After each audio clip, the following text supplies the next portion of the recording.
রিমঝিম ঝিম বৃষ্টি। দেখো, আর এই ঘর হচ্ছে, তোমাদেরকে বলেছিলাম যে সানডেতে যাবো, শেয়ার করবো। প্রচুর বৃষ্টি হচ্ছে।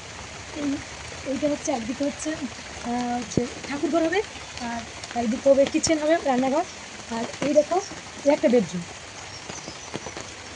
বেডরুম, দেখো বেডরুমের পিছনের ভিউটা দেখো বন্ধুরা।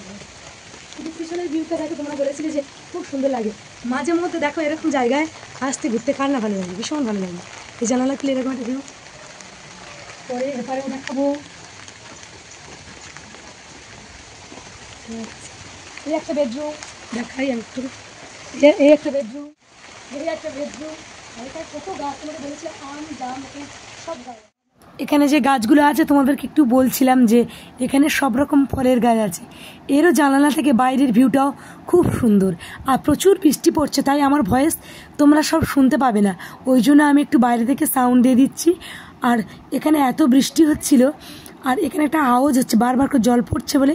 এটা দেখো টয়লেট, বেডরুম দেখালাম, আর এখানে টয়লেটও দেখালাম, আর ওখানে কিচেন, বাইরে বসার জায়গা, এখানে হচ্ছে সিঁড়ি, আর বাইরে ব্যালকনি।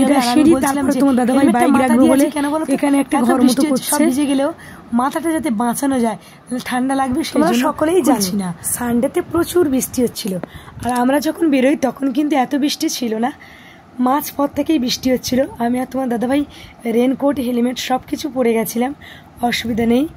আর দেখো পুরো রাস্তার কোলেই আমরা বাড়িটা করছি। আর কত বড় জায়গা, মানে বিশাল জায়গা পড়ে আছে, কিন্তু বাড়িতে থাকার লোক নেই বলে বেশ মানে ছোট্ট জায়গার উপর প্ল্যানিংয়ে ঘর করছি। এই পুকুরটাও আমাদের। এখানে আম গাছ, খেজুর গাছ, বাবলা গাছ বা যত ফলের গাছ আছে, এখনও পর্যন্ত গাছে আম হয়ে আছে। এটা অনেকে বলে আষাঢ় শ্রাবণ মাসে পাকে, আর আমরা তো সবসময় আসতে পারি না, মিস্ত্রিদের কন্ট্যাক্টে দিয়েছি, আর আমগুলো পেকে পেকে সব পুকুরে পড়ে। এই জায়গাগুলো তোমাদেরকে একটু ঘুরিয়ে ঘুরিয়ে দেখাই। এখানে আগে বাইরে বাথরুম ছিল, মানে ওয়াশরুমটা, আর এখানে টয়লেট সব কিছু ছিল বাইরে।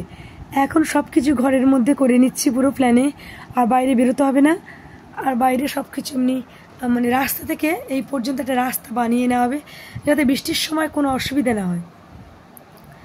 আর কি তোমাদের সঙ্গে ভিডিও করে বলো, একদম বৃষ্টি কমছে না, তবু ভাবলাম যে একটু ভিডিও করে নিই, যতটুকু মানে শেয়ার করা যায় তোমাদের সঙ্গে ভিডিওটা, ততটুকু। আর মিস্ত্রিরা আজকের প্রচুর আসার কথা ছিল, সব বারাসাতের মিস্ত্রি, দক্ষিণ বারাসাতে। আর তোমরা সকলেই জানো দক্ষিণ বারাসাতে আমরা থাকি, আর ওখান থেকে মিস্ত্রিরা ওদের কন্ট্যাক্টে দেওয়া, ওরা আসে প্রত্যেক দিনই, আর আমরা ওখানেই থাকি। আর ওরা আজকের কম এসেছে, প্রচুর বৃষ্টির জন্য 2জন মিস্ত্রি এসেছে, যেখানে 6-7 জন আসে 2জন ছিল, একজন মিস্ত্রি একজন লেবার। ওরা যেটুকু বাইরের কাজটা করছে, ক্যামেরার সামনে সবসময় আসছে না। আর আমি একটু মানে সব রকম শেয়ার করছি। তোমার দাদাভাই বলছে আজকে এলাম কষ্ট করে, মিস্ত্রিরা এলো না, সকালে অথচ জানিয়েছে যাচ্ছি, কিন্তু ওই ভারী বর্ষণের জন্য হয়তো আসতে পারেনি। কী হারে বৃষ্টি হচ্ছে দেখো।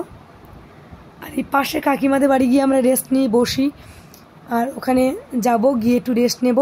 আর আমরা হচ্ছে বিকেলে এই বৃষ্টির মধ্যে ভিজে ভিজে হলেও কাজ দেখতে, আর গ্রাম বাংলার এই দৃশ্য দেখতে কিন্তু ভীষণ ভালো লাগে।